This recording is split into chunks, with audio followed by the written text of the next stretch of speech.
Self-acceptance literally makes you magnetic, and there's like a few reasons for this. We're going to get into it, but the first one is that you radiate quiet confidence when you are fully accepting yourself, because the more that you accept yourself, the less that you seek external validation, and that energy is just so powerful because people are naturally just drawn to people who are sure of themselves. And when I'm even living in a place of self-acceptance and radiating that, I see how the world ends up responding to that. And I think we can all relate to this, where when we're just sure of ourselves, when we're not like doubting who we are, it is so much easier to just fully be ourselves and just embrace life. And you end up just meeting people who are also on the same path as you. And life just ends up being a lot more fun, and you're able to just walk around with confidence in yourself. Another reason that this makes you magnetic is that you stop chasing and forcing things. Because when we are unsure of ourselves, we often end up over-explaining, over-apologizing, or just trying to fit into places that aren't meant for us. And so when we are fully embracing who we are, when we are fully accepting who we are, there is no need to completely be like explaining ourselves all the time or trying to fit into places that we know that we just don't fit into. And there was a point in college for me when I was just so unsure of myself. I was really lacking self-acceptance. And instead of embracing who I was, I think I blamed myself a lot for not fitting into places I was just not meant to fit into, or that wasn't necessarily my place to be. And so instead of being in this place of attracting things that aligned or just fully living my most authentic life, I was in a place of forcing things and just repelling what I really wanted. The third reason you become magnetic is because you set the standards for how others treat you. And so when you aren't sure in yourself and you are unsure of your own worth, it is a lot easier for people to just walk all over you. And I know that this isn't intentional a lot of the time, but you set the standard for how others treat you. So when you are not treating yourself well and you're not setting boundaries, it is easier for people to just push it farther with you. And this is the same with you putting yourself down. Like when you put yourself down, you are giving permission for other people to put you down as well. And so that's why it is so important for you to set the standards for how others treat you by setting the standard for how you're treating yourself.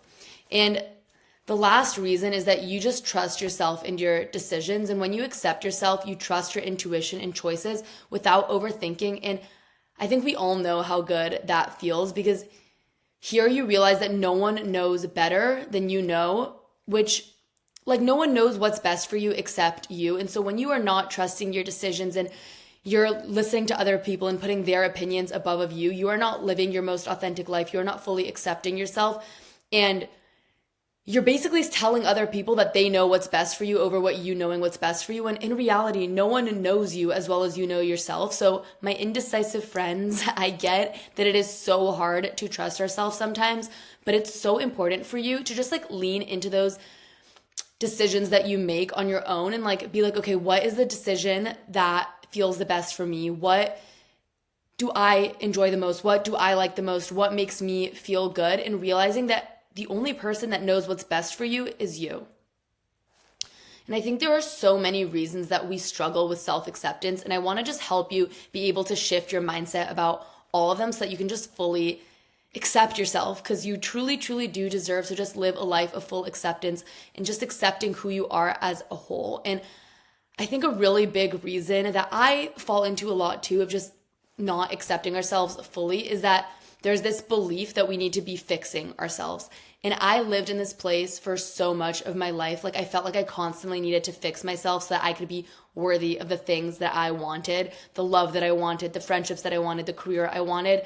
And I kept being like, oh, if I grow more, if I get better at this, if I do X, Y, and Z thing, then maybe I will be worthy of it. And I do believe that self-growth and self-improvement is so important. And like, obviously it's one of my biggest passions, but it's also about knowing that you are whole as you are, and growing in self-improvement is not what is going to make you worthy, but it is a tool to just help you enjoy your life more. And I think that shift is huge because again, in the self-improvement space, it's so easy to be like, I constantly need to fix something because there's something wrong with myself. And instead it's like, no, I am worthy as I am. I am whole as I am. And it's just, I get to learn more about myself through this growth.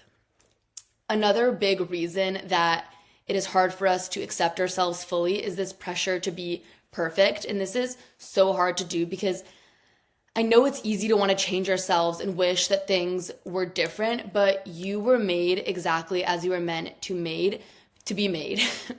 You were made to be, I don't know why I just struggled saying that. You were made exactly as you are for a reason. And you wouldn't look at a baby and be like, ugh, no, she's not worthy of love because of her nose or the fact that she cried. Like you wouldn't do that. You were born worthy, and then we like take on all of these beliefs about us, what's right, what's perfect, what that means, how life should be, how we should look.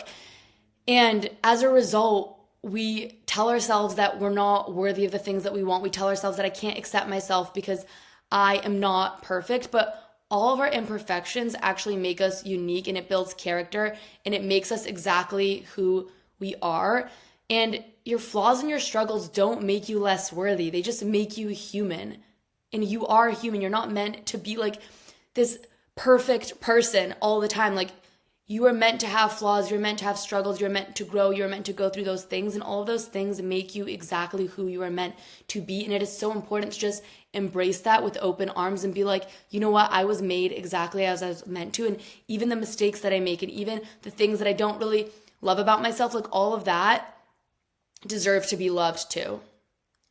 And then another reason that we struggle with self-acceptance is because of our opponent. And this is a concept from Kabbalah and other traditions. And this is the inner voice that we have of fear, insecurity, and limitations.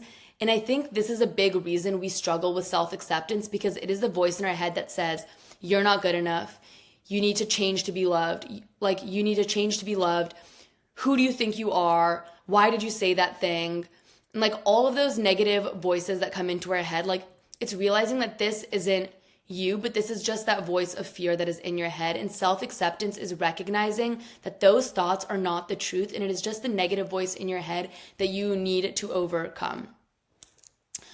And so how do we practice self-acceptance? Because I think it is it's a lot easier to be like, just accept yourself, but it's a lot harder sometimes to put those into actions. And I think those mindset shifts really help. But I also want to give you some tangible things that you can do. And the first one is just embracing imperfections and realizing again that like you are made exactly as you're meant to be. And maybe this is asking yourself, like, what are the parts of myself that I'm struggling to accept? And then asking yourself, how can I show them more love? And so sometimes that's literally looking in the mirror and the things that you're maybe insecure about or don't love about yourself and giving those things love. Or maybe you say something and you're like, oh, I can't believe I said that. Like, and instead of putting yourself down and being like, okay, how can I give myself love in these moments?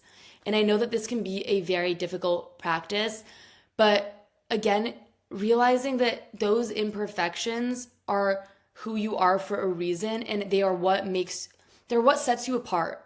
And so you wouldn't want to be the same as everyone else. And like, we are all meant to be so unique and different. And when you just embrace that and accept that fully, again, you become magnetic. The next practice is releasing the need to earn love and realizing that like you don't need to become better to be worthy of love, success, or happiness. Like, you are innately worthy of all of that. That is who you are. Like, inner worth is like, you are worthy. And now all you have to do is just realize that. And as I mentioned before, like, you wouldn't look at a baby and say they aren't worthy of love because of their flaws. You wouldn't even look at a baby and be like, these are your flaws, because you realize that they are perfect exactly as they are, and so are you. And realizing that like all of those things and all of those things that like go on in your head that say, I need to be perfect, or I need to do these things to be worthy, like those are just beliefs that you took on, and they are not necessarily fact. And then the last part of this too is just self-compassion as a daily practice. And so it is so natural for those thoughts, like those really harsh thoughts, to come up for you. And when they do come up, because you're human, you ask yourself, how can I reframe it with kindness? And like, again, speaking to yourself as you would someone you love. And I think a great episode to listen to as part of the self-love series was how to be less hard on yourself. But it is just realizing that like, you would never talk to a friend or someone that you love the way that you talk to yourself. And even if they make a mistake, or even if there's something about them that you're like, I can't believe you do that. You would never go and straight up say that in such a negative and harsh way. And so it is about finding a balance with yourself and being like, how can I be kinder to myself? How can I be more compassionate with myself? And how can I come out of a place of love and acceptance with myself? And I want to end this episode off with the affirmation of I am exactly as I am, and my imperfections make me unique and lovable. I really hope that this episode can serve as a reminder for you that you are worthy exactly as you are, and the more that you accept yourself, the more that you are able to just bring in everything that you are wanting to bring in. Self-acceptance is truly, truly, truly the foundation of true magnetism. And when you embrace yourself fully, the world will respond to